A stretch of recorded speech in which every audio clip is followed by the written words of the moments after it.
start resuming the meeting. The next part of the meeting is going to be to consider amendments to agreements for importation of low-level radioactive waste. And again, some background, we had previously we have in place agreements with certain generators to bring waste into the compact facility for disposal.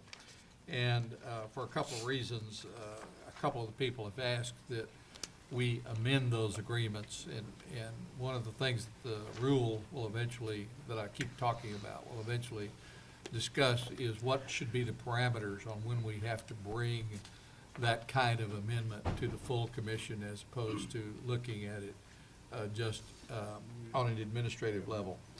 But we're not there yet, so we have these agreements, amendments that we're considering. The first one is a amendment to an agreement with Bionomics, and it's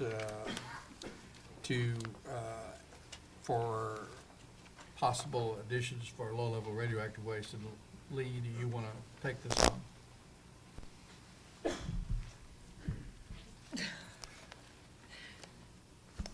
Sorry. How many people?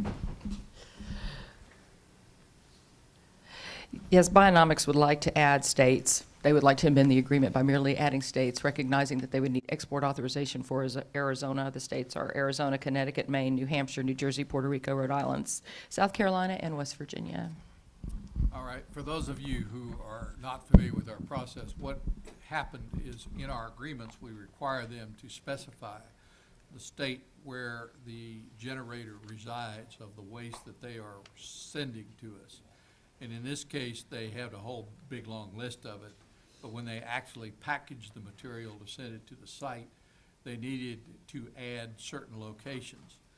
The other part of the statement, just for your background, for those of you who don't hang around us all the time, is that some of the other compacts, of which we are just one, require that before materials are sent out of their compact, that they give authorization. The Southwest Compact is one of those compacts. The Central Midwest is another. Is that right? The Central Interstate. Central Interstate Compact is another. Some compacts don't have any other rules at all, but we have to honor so that our agreements provide that if they're in a compact that requires an export authorization for that compact, they have to provide it to us. And so Ms. Ng, when she was talking about it, mentioned that one of the states involved in this particular agreement, we will be required to get authorization that they have an export agreement from that compact. So that sort of summarizes the long version of the short thing that she just read out. And so this is a minor amendment just to add those particular locations. And as I recall, and Bionomics is a corporation that we deal with on a regular basis, and Mr. McCormick actually called me and talked to me about this particular thing, and the shipment is ready to go. He just needs authority from us to approve this amendment so we can actually make the shipment. Is that correct? That's correct. The motion for any amendment any motion for this amendment would also need to include a requirement that we typically do in these sorts of amendments and applications, that they provide generator authorizations as well. Right. All right. That's the reason this is on the agenda, and I guess I'm ready for somebody to make a motion if somebody wants to make a motion. I have a question. Oh, the judge has a question. Yes, sir. Does the enabling law let us take it from Puerto Rico, that not being a state?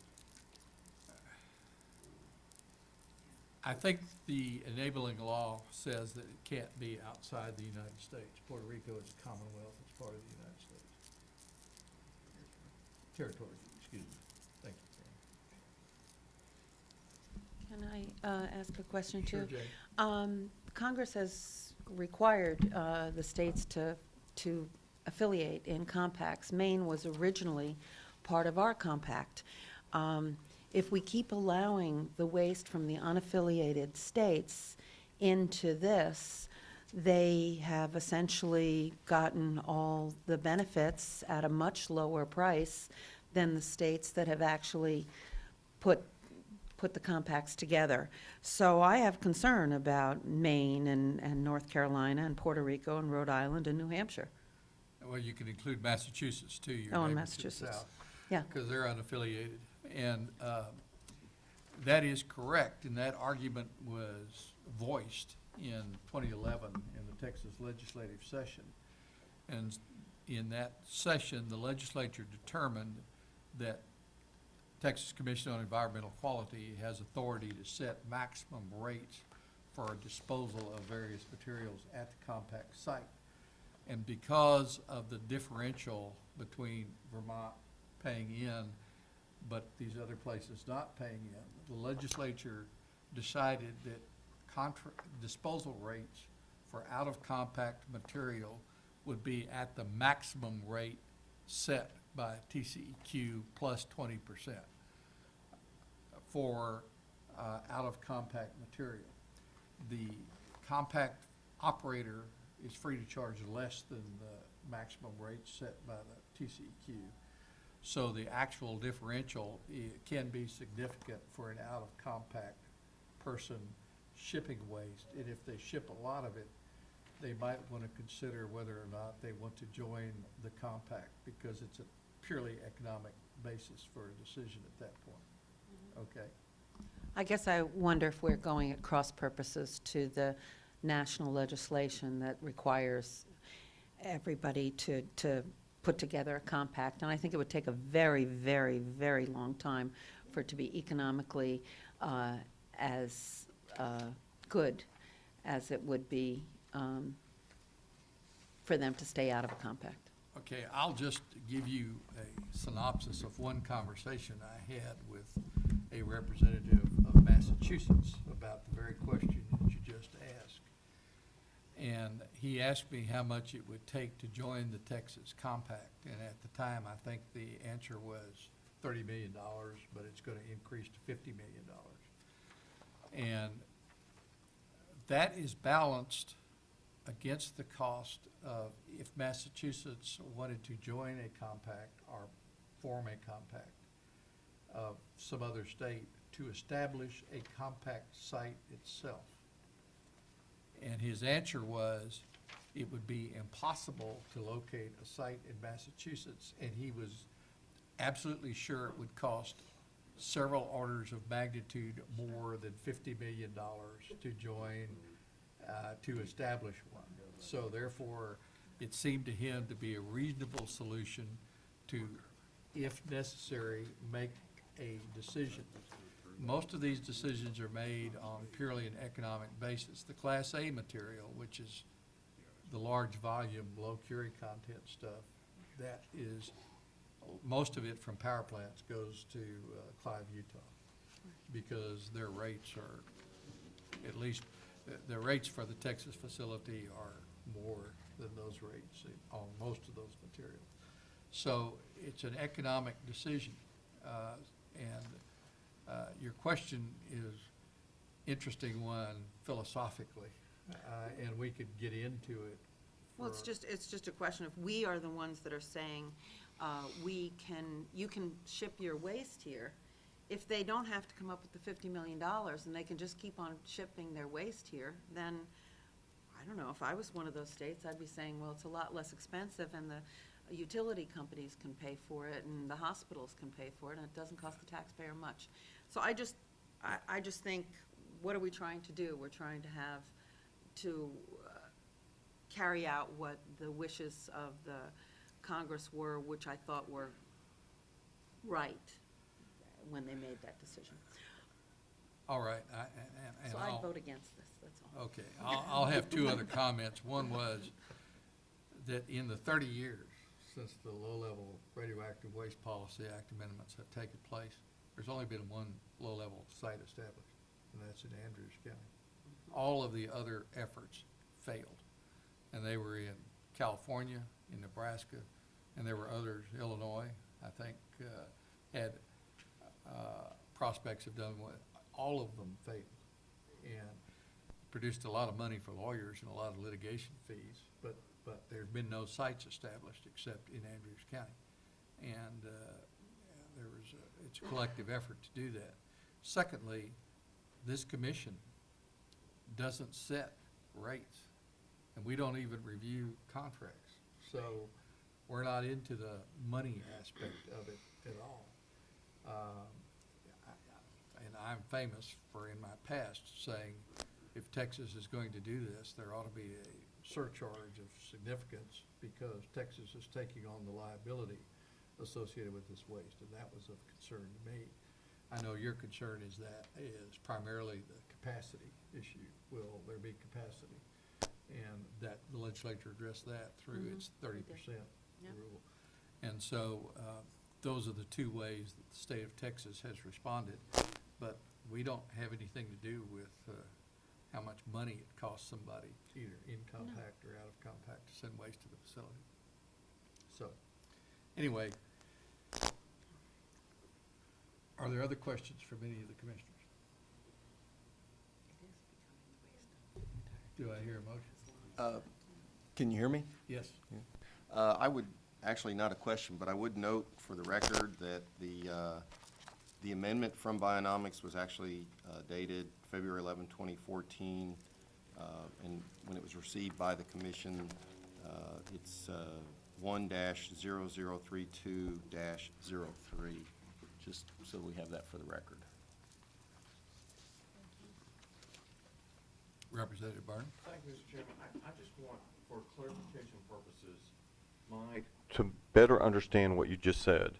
In the legislative process, we require a fiscal impact statement on every bill before it even receives a hearing in a committee. And did I just understand you to say that your job description does not include considering the fiscal impact on the state of Texas? That's right. And so TCEQ considers that. maybe that's our responsibility, but what you're saying is this commission accepts no responsibility because you've been given no responsibility to accept any kind of fiscal impact analysis. I can go into some history, but basically, this commission does not deal with money associated with disposal at the site. I understand. I just So we wanted to can't- clarify it on the record that this commission has no responsibility and therefore takes no responsibility for monitoring the fiscal interest of the state of Texas. I wouldn't say it that way. Well, I know, that's the reason I came up for clarification, because you kind of mush-mouthed it and said it politely, and I just want to put it out there real loud and clear. The commission has no legal responsibility to safeguard the fiscal interest of the state of Texas. That statement's untrue. Well, then it's appropriate to take it into consideration for every one of these amendments, correct? I do. Okay, thank you. We actually have talked about that a lot, and I certainly, the Vermont delegation sees it as our role to safeguard the fiscal issues of the state of Vermont. And as the chairman said, we've actually talked to a number of people over time. We've gotten things passed that the 30% rule is important to the state of Vermont, and this commission has dealt with that issue. So these are all within, I wasn't talking about it from a fiscal point of view from the state. I was talking about it from a principal point of view of states joining compacts. Well, wouldn't you This agree then that state- the this principal commission- point of view would be that if they have refused or failed over the last 30 years to join a compact, they should be paying at the same rate as Vermont? Oh, they're paying more. And that's one of the things that this commission has made sure is correct. They are paying more than the state of Vermont. But as in much order as to I be- dislike monopolies, we are in a position to gouge them if we wanted to. Well, it's not our call. It's not the commission's call, but it is the TCEQ's call. Right, and we did raise those issues, and there have been some changes. So my concern was from a principal point of view. You haven't joined a compact. That's what the nation has decided we need to do. We shouldn't take your waste until you decide to join a compact. But I think this commission takes responsibility far beyond what we've been given responsibility for, and takes these things into consideration. So these particular things that we're going to be voting on today, the fiscal impact has already been determined. The 30% rule is already in place. It doesn't matter if they add these states. If they come in with a specific delivery that they want to put in and it exceeds what we think makes sense, we'll say no. Right now, it's just a broad scope of, yes, you can include this. Thank you for the clarification. There are a couple of other things that I want to say. One is Bionomics is a processor, and they collect and consolidate these seal sources that we're talking about. And they may not fully, when they make a shipment, they may not understand where everything is from until they actually assemble the shipment. It's one of the things we're trying to learn about, how they do their work. So it might be a relatively minor thing to add these and would not impact the amount of revenue to the site operator or to the state of Texas in any way. Secondly, when you talk about protecting the fiscal impact on the state of Texas, the thing that worried me about that I continue to worry about, is if we are required to approve every application in order to protect projected revenue, that if we saw a reason to refuse one, it might be much more difficult if one of our jobs was also to assure fiscal revenue coming to the state of Texas. So I'm very glad not to have part of that. I understand the nuanced consideration, and you understand why I asked the question that I asked for clarification. Thank you very much. Yeah. I just want to make sure of the record, when I said physical, I wasn't talking about money, I was talking about the physical security of the citizens of the state, not the financial. I understand, and again, security concerns physical security of the material itself. Will it be protected and be in place? The fiscal security relates to the financial arrangements related to assuring that things are done correctly, and if they're incorrect, the fiscal responsibility is in place to take care of those. And the fiscal material responsibility is also in TCEQ for this site. All right, John.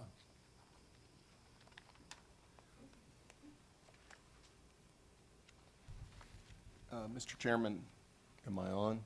Okay. Yes. I would also add that for each import application that we receive, one of the issues that the technical committee looks at, we formed a question when we started receiving applications, and that question is, does the whole of the application result in an overall net positive economic impact, including both potential benefits and liabilities on the host county, the host state, other party states, the in-compact generators, and the compact facility operator entering into the import agreement? And in the case of Bionomics, the answer is yes, disposal of the proposed waste should result in a net positive economic impact. The mandated fees associated with disposal of non-party waste should provide additional tax-related income, and the liability for the waste should be no greater than similarly approved party state waste streams.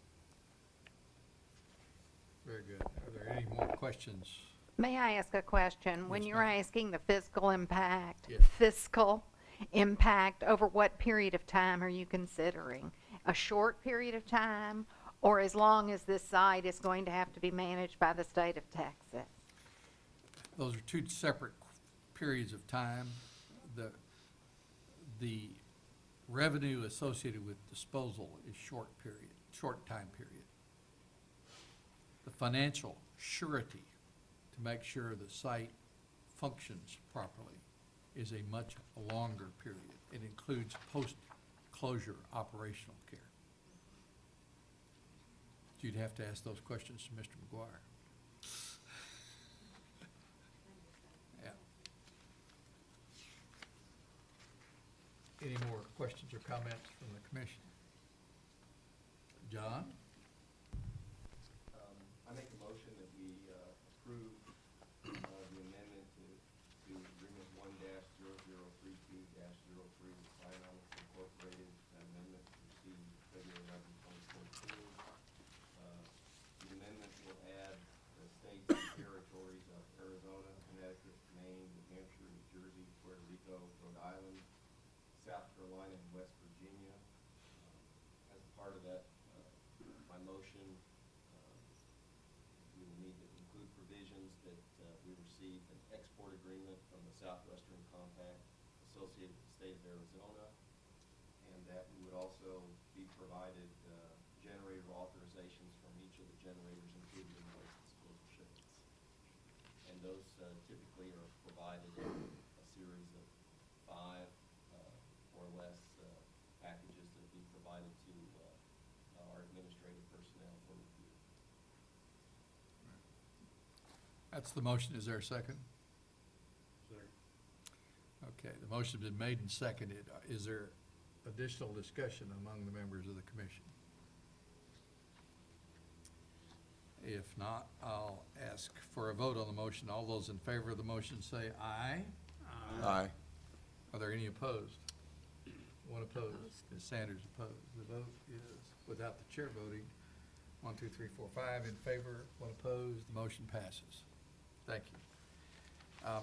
Customarily, John Salzman, one of the commissioners, heads up our technical review committee. I started this one without calling on him, just because I thought the first one, bionomics, would be fairly simple. He clearly has reviewed all these, and John, I'm going to call on you to present the next one, which is an Exelon application for an amendment.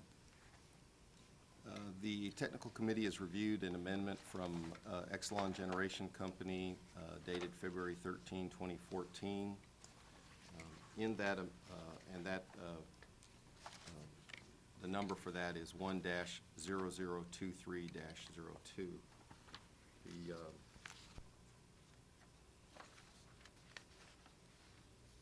This amendment requests that we change the duration of the import agreement and extend the date to August 31, 2014, basically be the same as the end of our second disposal year.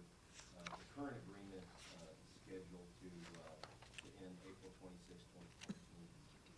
And there were no other proposed changes to the agreement. So no changes to radioactivity, volume, or any other technical issues, just the date from April 26th to be changed to August 31,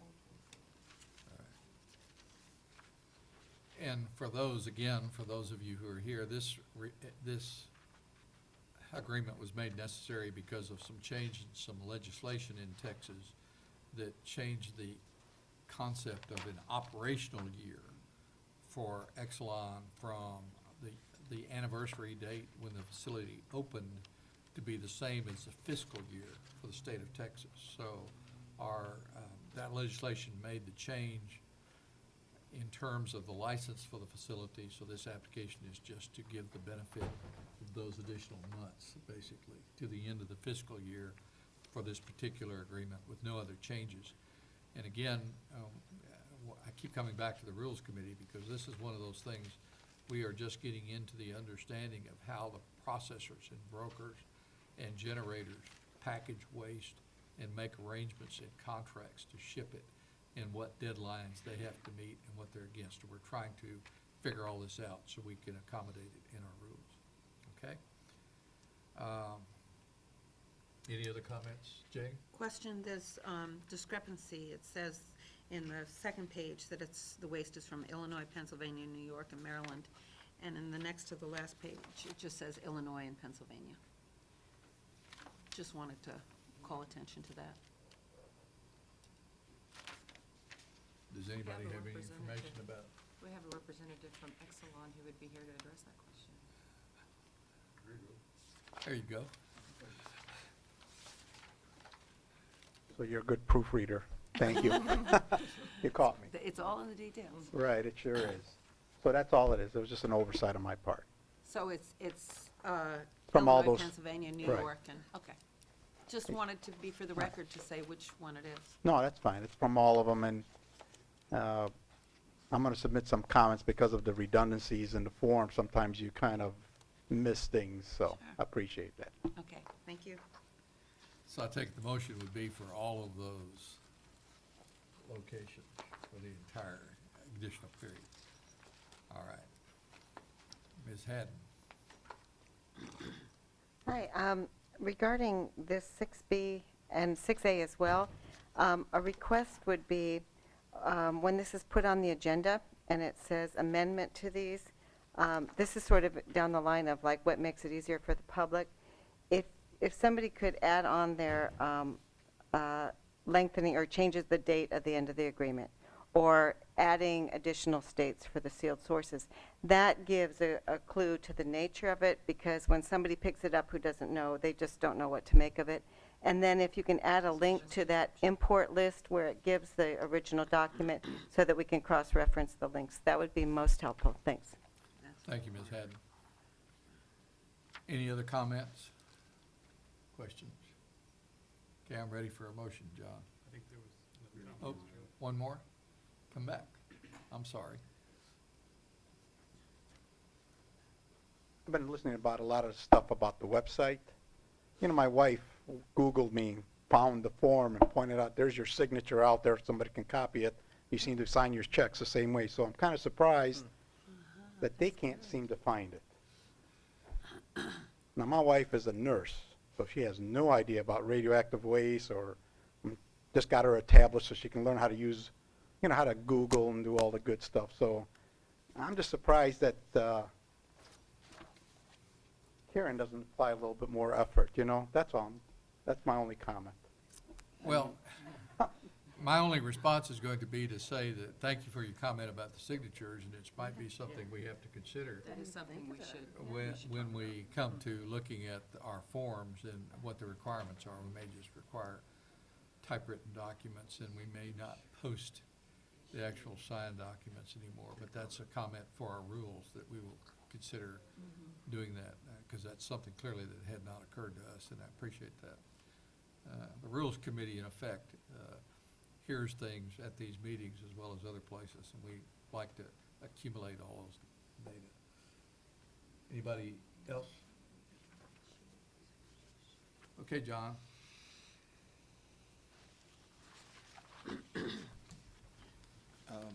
I make a motion that, based on the amendment agreement that we received dated February 13, 2014 from Exelon Generation Company, numbered 1-0023-02, that we change the date of the expiration of the agreement to August 31, 2014. Second. Okay, motion's been made and seconded. Is there additional discussion or questions among members of the commission?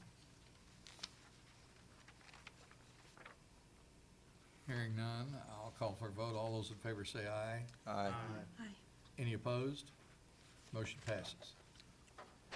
All right, that's items 6A and 6B. We'll move to item 7, and these are applications on proposed agreements for importation of low-level radioactive waste. And again, these are new agreements. These are not existing agreements. That's my understanding. And John, the first one is Radiac, and I'll let you work your magic. The technical committee received and has reviewed an application from Radiac Research Corporation that was signed January 14, 2014, received by the commission February 1, 2014. Its number is 1-0059-00. In that agreement, Radiac is a broker who's a licensed waste collector requesting the authorization to dispose of non-party low-level radioactive waste in accordance with the Act. I would note that the applicant has not provided generator disposal authorizations for the waste or export authorizations from the states where they would be required. I apologize, but the mic keeps turning off on its own.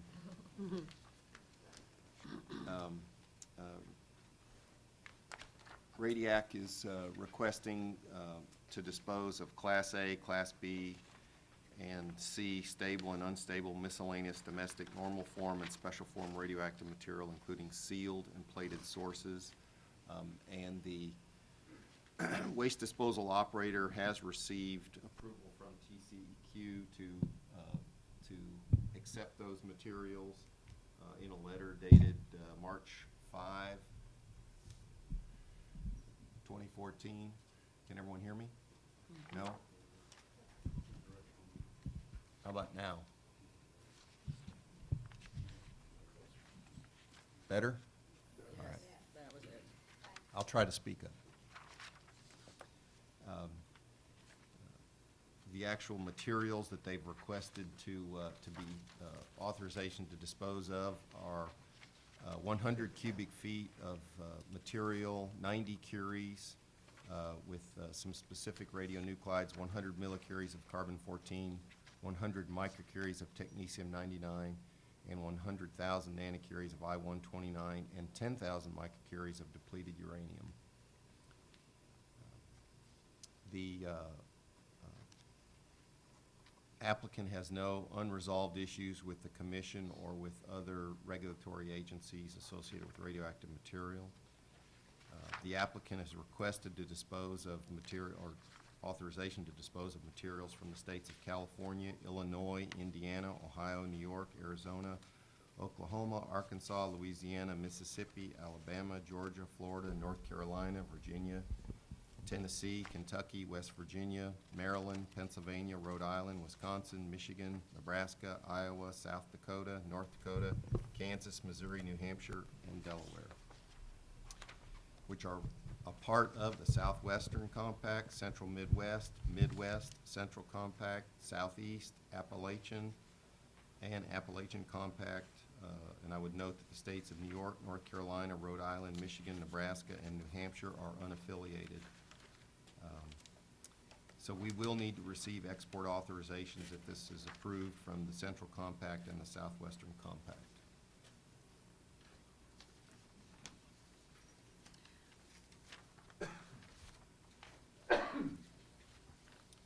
I would also note that the applicant has indicated that the material is from small quantity generators. Based upon the requested volume and radioactivity, the Commission believes that the request should be totaled against the small quantity generator set aside. I would also note that the Commission is not aware that the applicant has access to another waste disposal facility for, at least for the proposed B and C waste. I would also note that the applicant has requested a authorization, import authorization for a one-year period. So because we're in the middle of the disposal year, that would in essence mean if we approve it for a one-year period, that would be March, assuming March 13 to 2014 to March 12, 2015. So the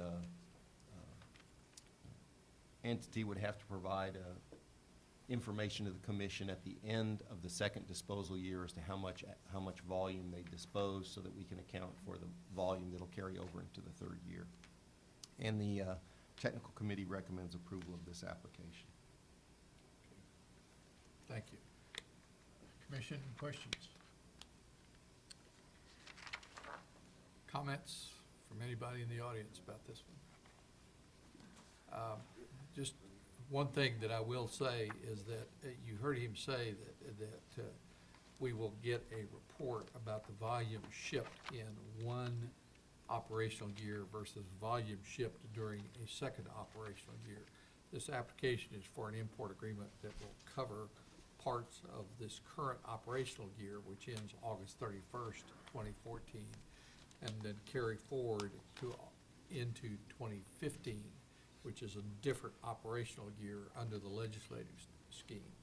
So we have established the practice of requiring reporting so we can see which operational year, because limits on importation of curies and volume are set by the legislature for the licensee in terms of operational year.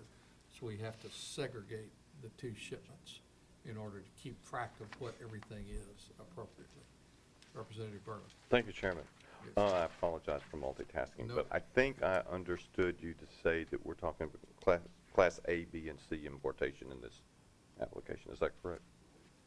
John, I think That's correct. That's correct. A, B, and C. Yes. Yes, sir. I think it's ill-advised, but I suspect I know what the outcome is going to be.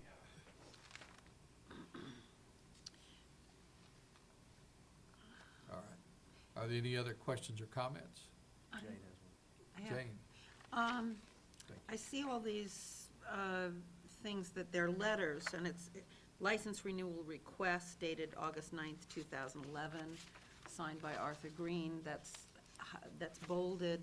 And then there's a response, April 3rd, 2013, stating that the application for renewal of the license to the Nuclear Regulatory Commission was timely, and the license will not expire until final action has been taken by this office. But it's been a year, and there's still no final action taken by the NRC, and the limits seem a little smaller than I would have anticipated with all those states. I would note that that's a common practice by regulatory agencies, especially associated with radioactive materials. Takes that long.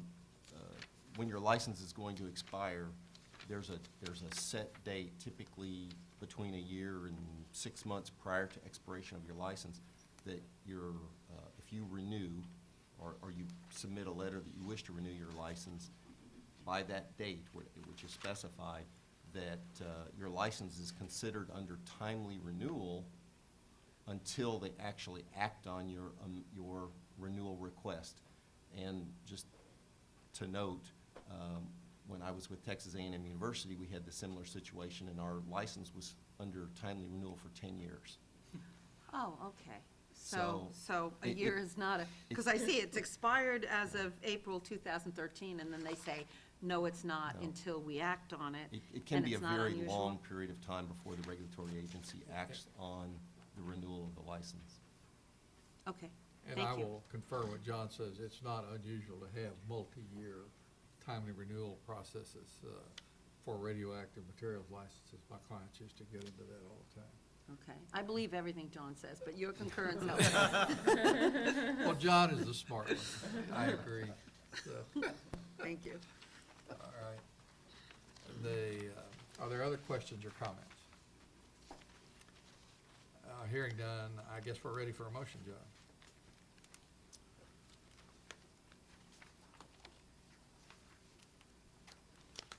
I make a motion that we approve the import agreement request from Radiac Research Corporation, numbered 1-0059-00, signed January 14, 2014, and received by the Commission February 1, 2014. The states of origination of the waste will be California, Illinois, Indiana, Ohio, New York, Arizona, Oklahoma, Arkansas, Louisiana, Mississippi, Alabama, Georgia, Florida, and North Carolina, Virginia, Tennessee, Kentucky, West Virginia, Maryland, Pennsylvania, Rhode Island, Wisconsin, Michigan, Nebraska, Iowa, South Dakota, North Dakota, Kansas, Missouri, New Hampshire, and Delaware. The waste description is miscellaneous domestic normal form and special form radioactive material, including sealed and plated sources. The waste classification is Class A, B, and C. The waste form is stable and unstable. The volume would be 100 cubic feet. The curies will be 90. The limit for carbon-14 will be 100 millicuries. For technetium-99, it will be 100 microcuries. For I-129, it will be 100,000 nanocuries, and for uranium-238, it would be 10,000 microcuries. The duration of the agreement will be for a one-year period from today, ending March 12, 2015. And I would note that the applicant will be required to provide us export authorizations from the Central Compact and the Southwestern Compact, and in a series of packages not to exceed 5, they'll have to provide us individual generator authorizations for the materials. Is that your motion? That's my motion. Is there a second to the motion? Second. There's been a motion made and seconded. Is there discussion or further questions from the commission? Okay, I don't hear any. You've heard the motion, and so I'll call for a vote. All those in favor of the motion, please say aye. Aye. Any opposed? Hearing none, the motion passes. Correct. John, whenever you're ready for Zion Solutions, we'll go to that one. Yes, just one moment.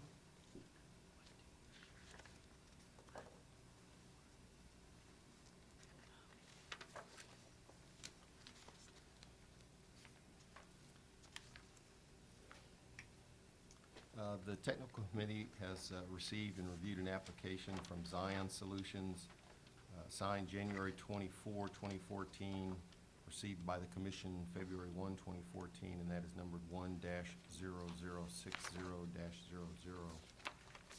And in this application, Zion Solutions is acting as a generator, requesting authorization to dispose of non-party low-level radioactive waste in accordance with the Act. Zion has requested authorization to dispose of Class B and Class C stable irradiated hardware. And in a letter from TCEQ dated March 5, 2014, the compact facility operator was authorized to dispose of those materials. Zion has specifically requested authorization to dispose of 4,100 cubic feet, a total radioactivity of 54,400 curies, with 1.0472 times 10 to the fourth millicuries of C14, 1.122 times 10 to the fourth microcuries of technetium-99, 5.37 times 10 to the ninth nanocuries of I-129, which is an LLD for that material. The applicant has no unresolved issues with the commission or with other regulatory agencies with oversight over radioactive materials. The material would be coming from the state of Illinois, which is located in the Central Midwest Compact. It does not require export authorization.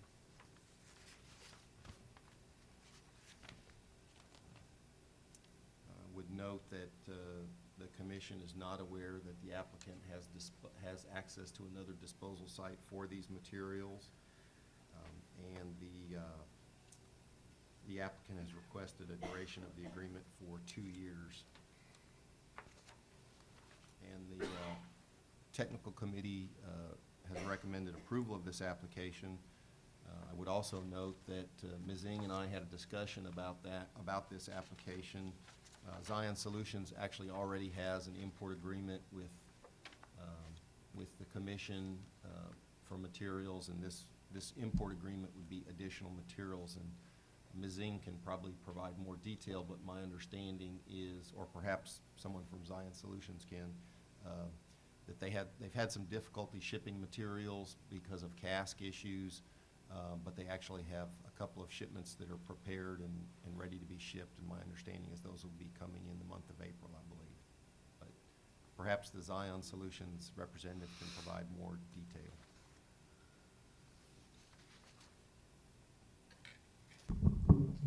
Mr. Schrum, could you provide more details, please?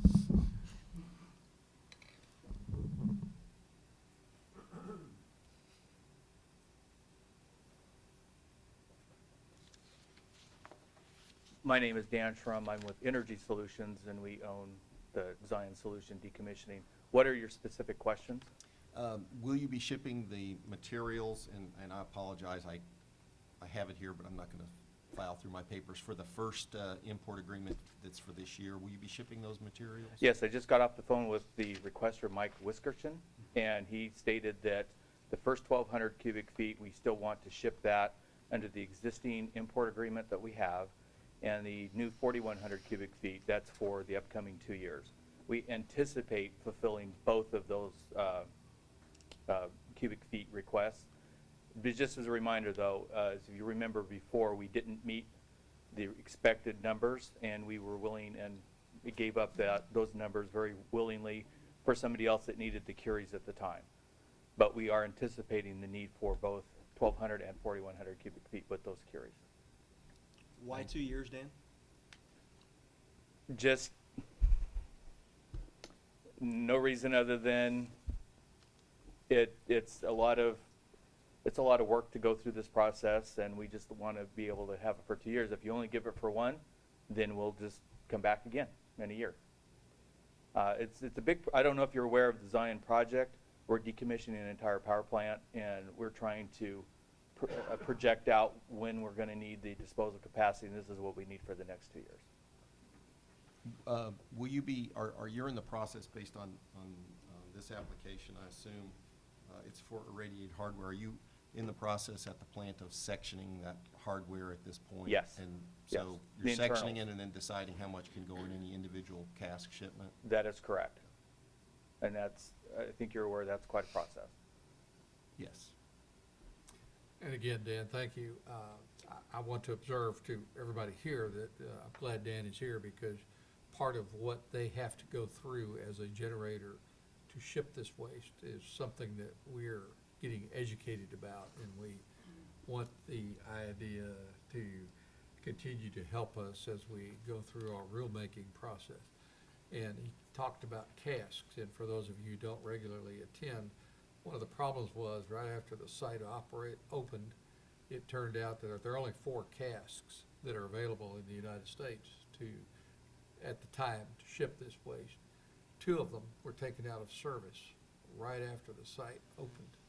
And so those are back now being used, but scheduling shipments to any nuclear waste disposal facility is a tremendous logistical problem on big generators like Zion and Energy Solutions using it.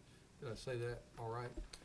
That is absolutely correct, and even more frustrating is we own all 4 of them now. I know you and we do. have a hard time scheduling them, so. I Because wasn't there's, going to point that there's, out, there's but I'm just glad you there's a did. demand for them, so, and that's why we've got more coming online.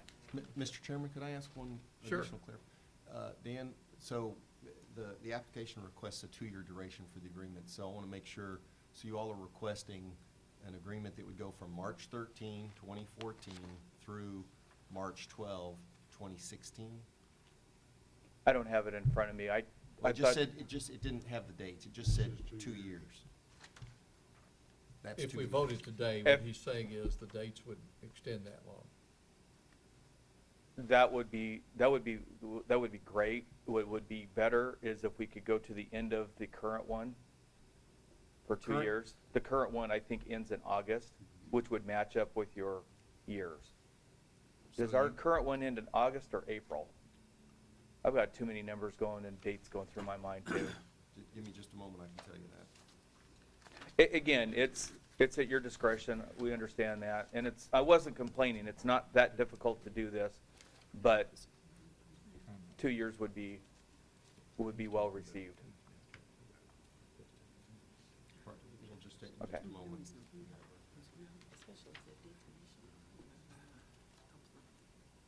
I was just asking question of Ms. Watkins because I was trying to understand if it's all right, the current agreement, you're saying it can expire whenever the expiration date on that agreement. Actually, I don't have that information at this meeting. Okay. Because we can't change that one. It's not on the agenda for today, if that's what you're asking. Oh, I wasn't asking that. I'm sorry. Thank you. I just, if we could run them concurrent, we finish this one, the existing one out, and then move forward, but, Consecutive? yeah, not concurrent, consecutive. This August. I believe the current agreement expires August 31, 2014. That's what I thought. So you're asking for the new agreement to expire when? August 31st, 2016. So 2.5 years-ish. And if that's too much, then 2 years from today would be very well received. If I could ask a clarifying question, I understand you to be asking that this new agreement that you've requested today to begin on September 1st of 2014 and extend to August 31st of 2016, not to begin today. That is correct. Okay, thank you. But if that's not clear in the application, apologize, but that was our intent. When you said September 1st, that's, to me, is the same as August 31st, but Yeah. understood.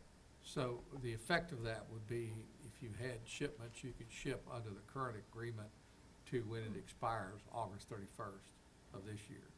But if you needed to ship more than that, you wouldn't be able to do that until after September the 1st, if I'm understanding. That's correct, but we still have 1,200 cubic feet to ship under the existing Correct. import application. All right. Just wanted all that to be clear. Jane? I would have no problem with that if the rest of the commission is interested in that, because you're doing the important work of decommissioning. So I know how hard that is, and you need to have planning time to be able to do the whole thing. Okay? Thank you, Dan. All right, thank you. Any other questions? Do we need to amend the motion to make it clear? I haven't made a motion yet. He hasn't made a motion. Yeah. Ms. Haddon? Hi, I have a couple questions about this application and a couple comments. This is one of those ones that has a pretty large volume and a very high curie count. This stuff is really, really hot with irradiated hardware. But like some of the earlier applications involving irradiated hardware, there's not an explanation of what that means, what it is. I'm assuming you're talking about control rod blades. Maybe that's among it. Maybe, I don't know what percentage would be control rod blades. And I think that in the world of your rules that you should make that a requirement that this be clarified. There's also, of course, no list of radionuclides, so we don't know what all is in this shipment that's incredibly hot as a public member of the public. And we also are not getting a breakdown of how much is B or C. And I'm assuming a lot of this is C, but it would be really good to go ahead and get, even though that might be an estimate at this point in time. I understand they're doing the rip and ship, but I think that they should be providing that information. So one question is, what is included in the irradiated hardware? Approximately how much is B and C? And then on the C14 technetium 99 I-129, I believe those limits have been expanded, but I'm not sure. I'm asking on that, and I'm asking where we are on those limits at this time. Fourth question is the containers. I know WCS now has some new shipping containers. Is that appropriate for irradiated hardware, or is that just for other materials? Can this material be shipped that way? Thank you.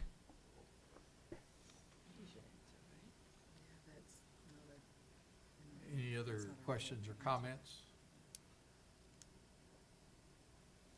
I think we're ready for a motion. Can we get answers to that? Those levels are, that detailed material is not provided in the application. And for our purposes is not needed for technical review.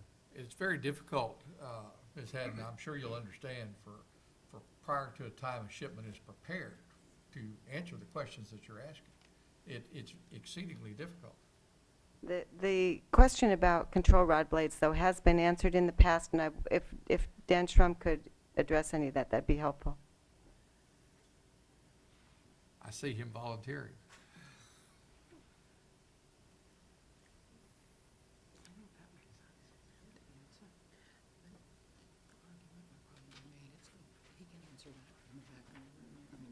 Dan Schrum with Energy Solutions. I believe I've answered this in the past. The facility hasn't changed. We still don't have control rod blades at this particular facility. As for the detail, that might be something you want to bring up as we go through the rulemaking, if you'd like that additional information. We have it. It's better to provide it at the time of shipment in a manifest. And that's what is being checked by TCEQ to make sure that those isotopes or radionuclides can go into the facility. Well, and this is part of our understanding, Dan. I'll just ask you the question. When you package these shipments, you've got a vague idea, but you don't know what actually goes into the shipment until it's actually prepared and shipped off, do you? That is correct. We generally know, but what we have to do is we have to subdivide the shipments to make sure that they can be on the road safely, they can go in the shipping casks properly, and can be received at the facility. So to us right now, it's a lump that we're going to segregate out, and then we'll get to the get very specific on what we ship. Okay? More Anything else? questions? Thank you, Dan. Thank you. Just briefly, there was no link provided to the TCEQ letter that was related to this. And it's also very difficult to find out anything from those sources since there is not a link. And even if there's some changes, I think, granted that they can and should give their best understanding of what these materials would be for the public. We're trying to comment on these applications, and it's hard to know what it is. There are several other questions that did not get addressed here, and I would really like answers if it is possible. Thanks. I guess we're ready for a motion.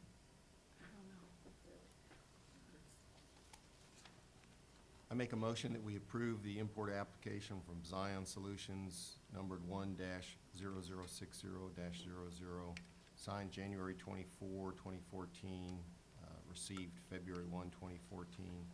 The place of origination of the waste is Illinois.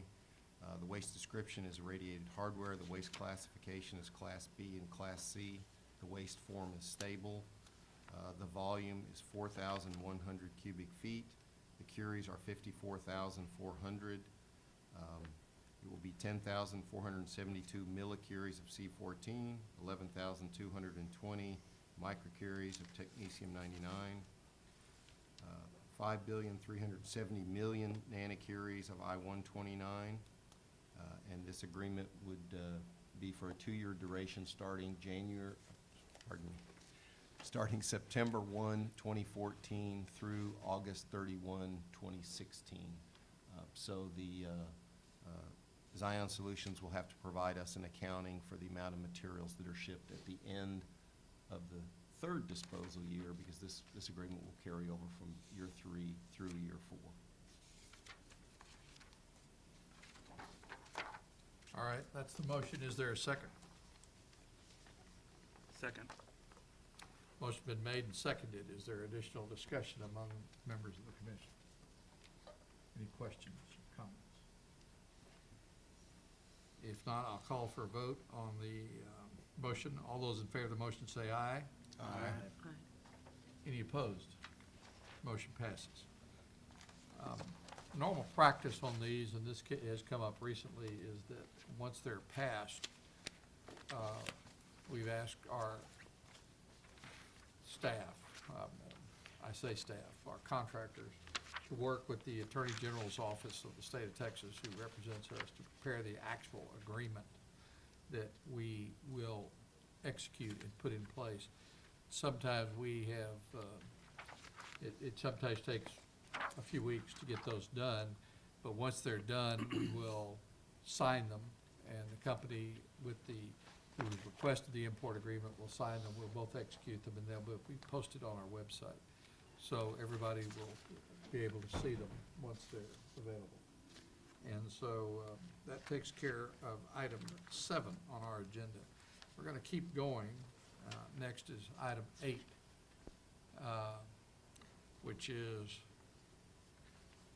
Mr. McGuire.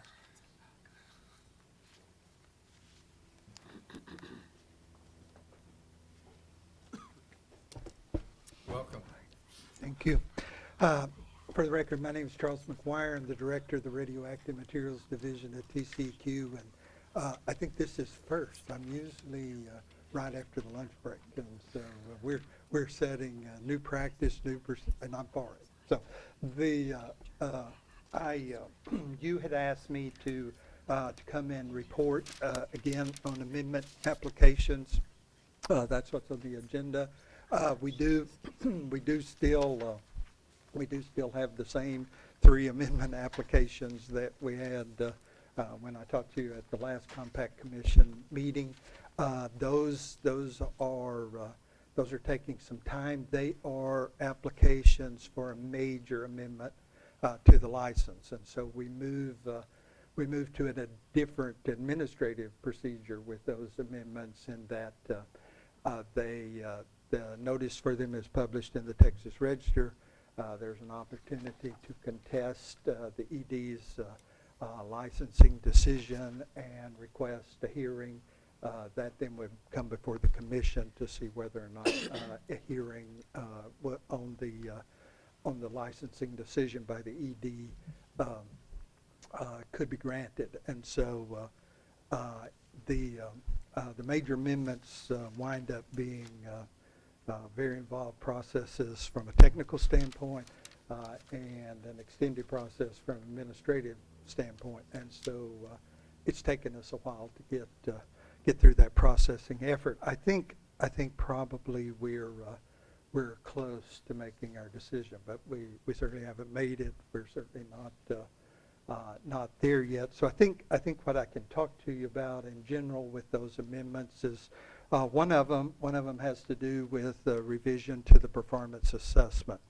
NRC, Nuclear Regulatory Commission, and TCEQ have gone to great lengths with WCS to develop a performance assessment that's a probabilistic model. A lot of our environmental regulations, human health protections require a look at the effect of the disposed radionuclide over an extremely long period of time. And there's been a strong preference to move toward modeling to do that. Performance assessment modeling has been a part of low-level radioactive waste disposal for a while, but most of those models in the past have been deterministic in nature, and we felt like to really be able to address some of the things that get brought up in public meetings, the things that we look at relative to site specifics out there, that we want a probabilistic approach to that model. And so we've been working on that with WCS for nearly 2 years, and and so that's a big part of one of the amendments is to bring the performance assessment,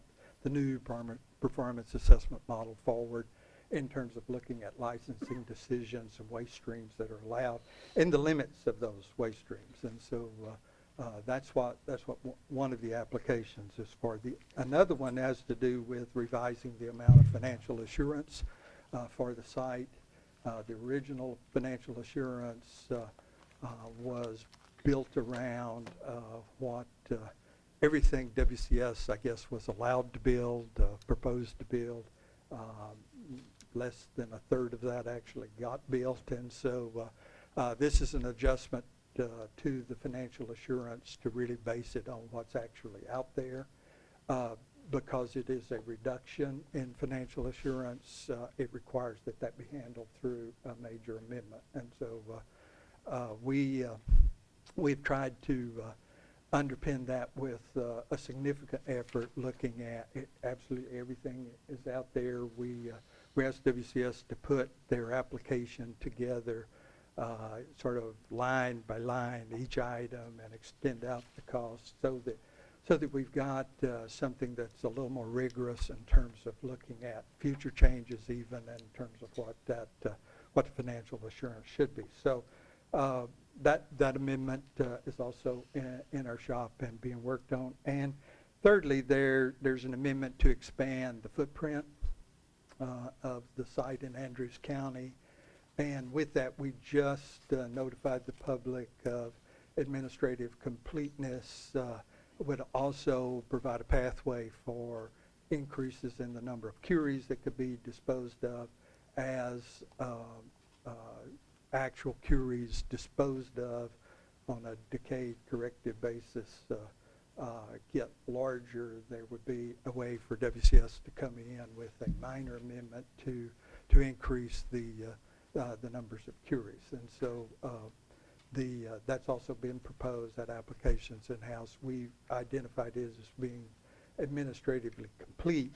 And so the next step on all three of those may well be one very large major amendment to the license that goes to notice in the Texas Register and opens up a comment period that has the opportunity for a contested case hearing at the end of the day.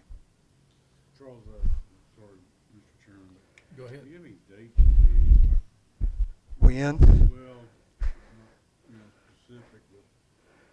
Well, I can tell you this, at the division level, we're very close to complete. Now, with major amendments, that's briefed up through the food chain it would not be wise for me to pre-commit my executive director as when he would be finished with that decision. But I would say this, it could be within a month. If they get put in the register.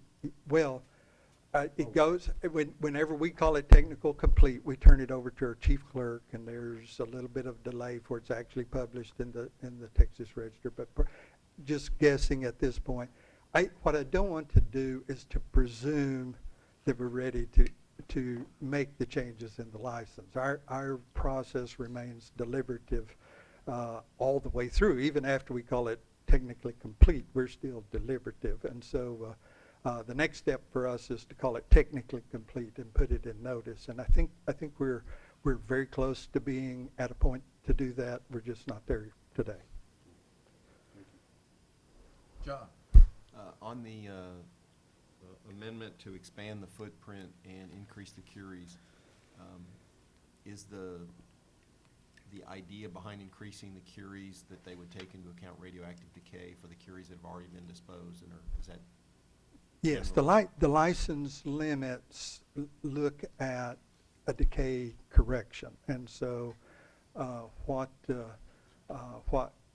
we realize is curies go in, but as they go in, they're already declining, and so we see the license limits on a decay corrected basis, and so if on a decay corrected basis the curies in that hole build up, well then WCS has applied at least for a license amendment that would let them come in and increase the number of curies.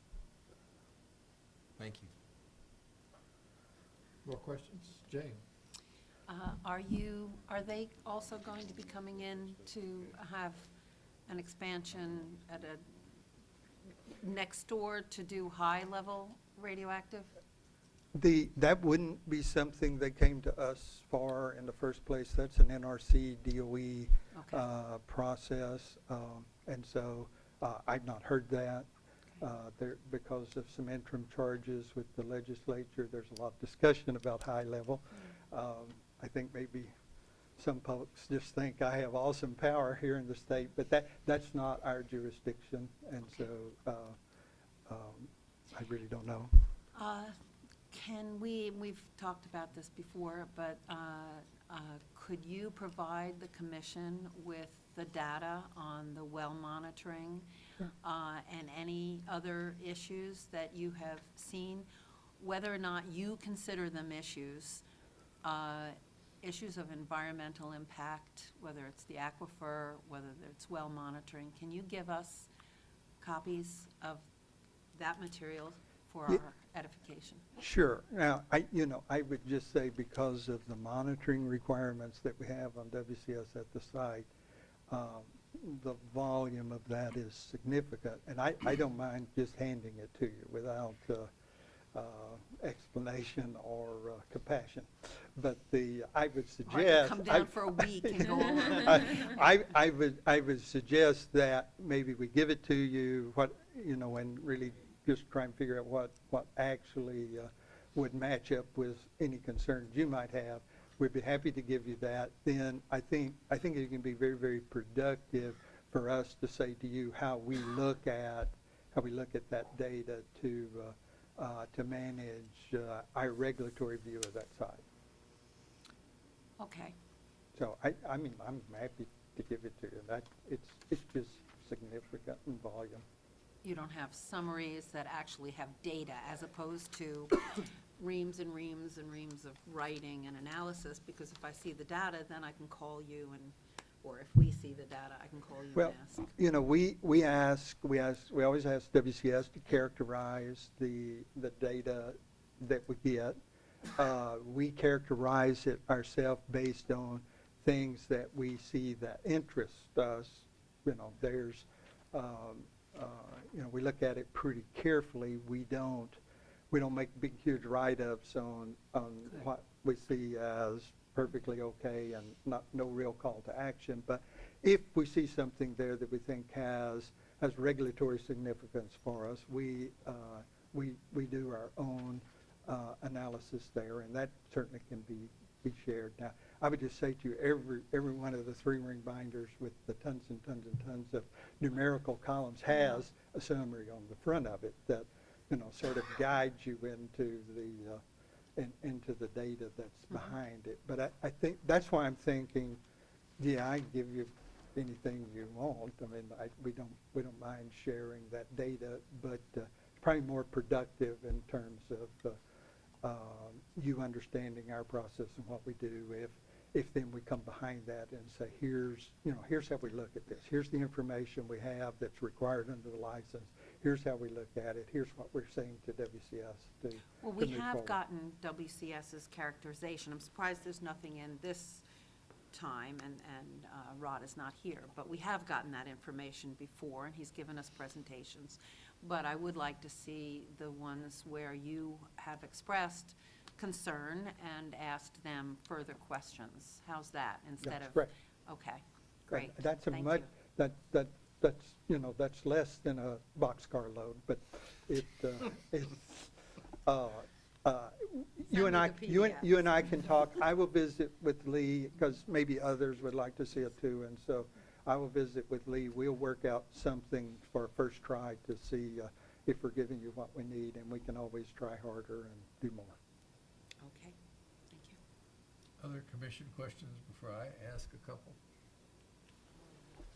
Just a couple. One, Charles, you've said before, and I think this is correct, that y'all are looking at changing the limits, say, of C-14. Is that part of your Yes, overall that major? that would be in the major amendment that deals with limits. Now, we have C-14 limits in the current license. They Yes. relate to free carbon, not to C-14 and radiated hardware. And so, but we are looking at what's being proposed is to remove the sub-limits inside the license, deal with the overall limit, and then the performance assessment, which moves from curie count to dose. And we really think in terms of our role to protect the environment and human health, we really want to make licensing decisions, waste stream decisions based on dose that those radionuclide might create. And, I mean, my curious question is, would that be part of the performance assessment evaluation, or part of the, so the limits in the license would be part of the performance assessment license amendment? Yes. Okay. Secondly, you indicated that the major amendment is pending to reduce financial assurance to cover what's there. And then you also indicated that they have submitted an amendment to expand the footprint. How would the reduction for what's there work in connection with a major amendment to expand the footprint, which presumably would increase the financial surety? Well, when it's built, if there's no hole in the ground, then there's no closure costs, there's no unplanned closure costs, there's no institutional control period, as long as it stays mesquite trees and cactus. So, as I understand it, the amendment then for expanding the footprint would include, would it not include provisions that said, when you start building this, you'll come in and we'll take another look at your financial assurance? Well, sure, that would automatically be a part of it, and we look at financial assurance on an annual basis, and so I think with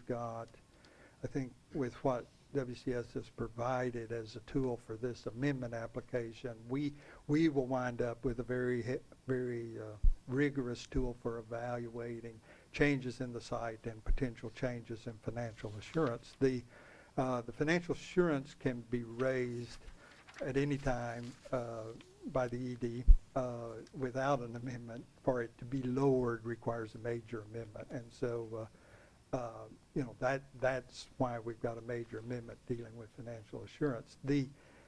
I would say the amendment that addresses an expanded footprint is full of all the rigor that will be required pre-construction. And I think you probably well remember the original license and the tons and tons and tons of license conditions that related to construction and pre-construction. Well, you know, those will be coming back in then as they would choose to start enlarging the hole. Yeah, and I guess my question is the amendment that you're considering in terms of financial surety then, would it lay the groundwork for the procedure that would have to be followed if the amendment for expansion of the footprint took place, to where it would be, everybody would know what that would look like when that amendment is considered? Yeah, it's a very rigorous tool.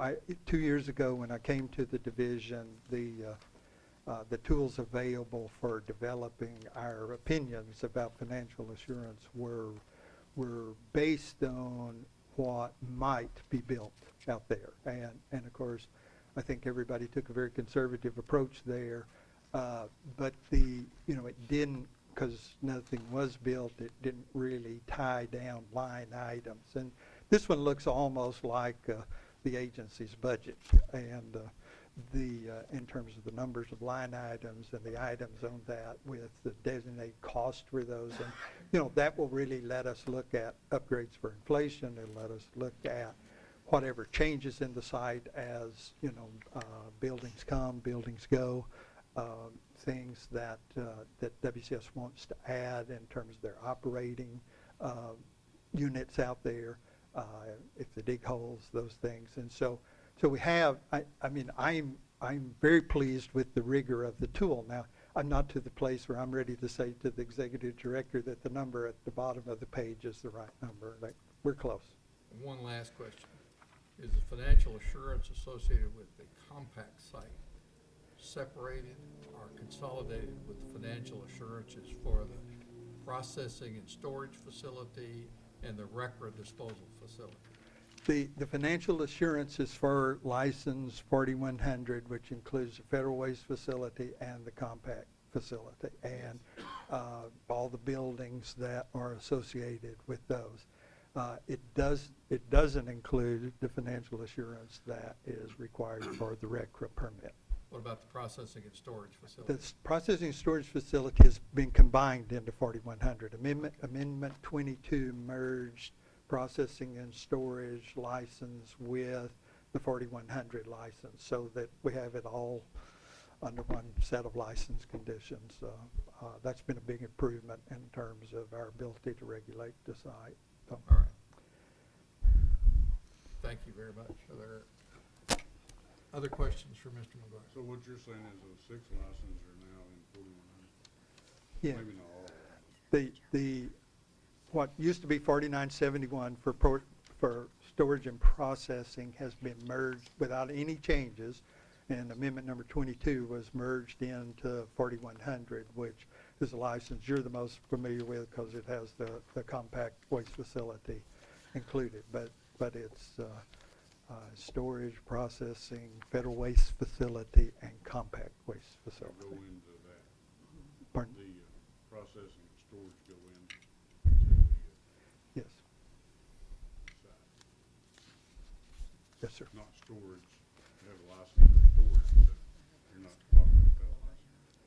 Well, their license for storage was merged with their license for disposal.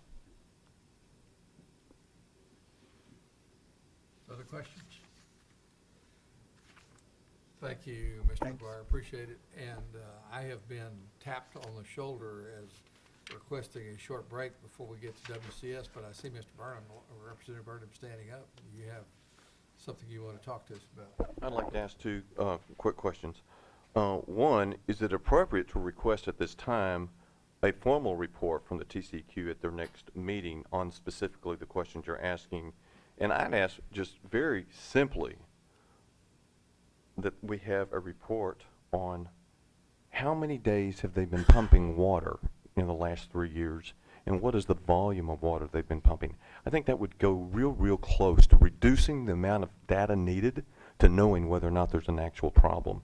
And they should have been prepared to give this report at every meeting since the problem was first brought to your attention, but apparently that's not occurred. Okay. And the questions that we've been asking, you made reference to questions we've been asking. Are you talking about Ms. Sanders' questions or mine? Yes, on the water. Okay. Yes, I mean, this is just real simple. I mean, we all can be overwhelmed by volumes of material, but it's real simple. How many days in the last 3 years have they been pumping water, and what volume of water? Thank you. Thank you. And with that, before we go to the next agenda item, that's it for TCQ, the next agenda item, receiving reports from WCS and then going into some other things of the Compact Commission business. We're going to take a short break. I don't intend to take a lunch break for everybody to know unless I get serious objections from my commission. But when we come back, we'll hear from WCS, then we'll go through the rest of the items on the agenda. All right? We'll take about a 15-minute break. Thank you. Get out of the room.